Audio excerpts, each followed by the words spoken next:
శ్రీకాకుళం జిల్లా వజ్రపుకొత్తూరు మండలం మంచినీళ్లపేట గ్రామానికి చెందిన ఇద్దరు మత్స్యకారులు చేపల వేటకు వెళ్లి మంగళవారం గల్లంతైన విషయం తెలిసిందే.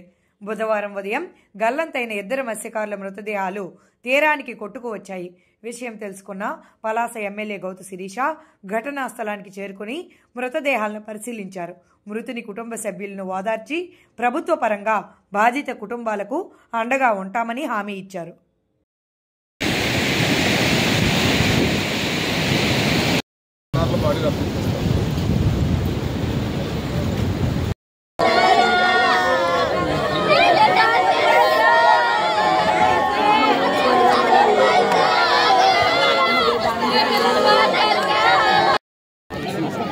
Hello, okay sir.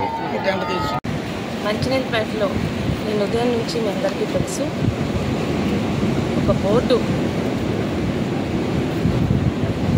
బోల్తా పడిన సంఘటనలో ఇద్దరు మత్స్యకార సోదరులు నిన్నే ఒడ్డుకు చేరుకున్నా. ఇంకొక ఇద్దరు గురించి ఎక్కడో ఒక ఆశ, వాళ్ళు కూడా క్షేమంగా వస్తారేమోనని. కానీ వాళ్ళ ఉదయానికి ఆ ఇద్దరు సోదరులు ప్రాణాలతో లేకుండా దొరికారు. చాలా దురదృష్టకరమైన సంఘటన.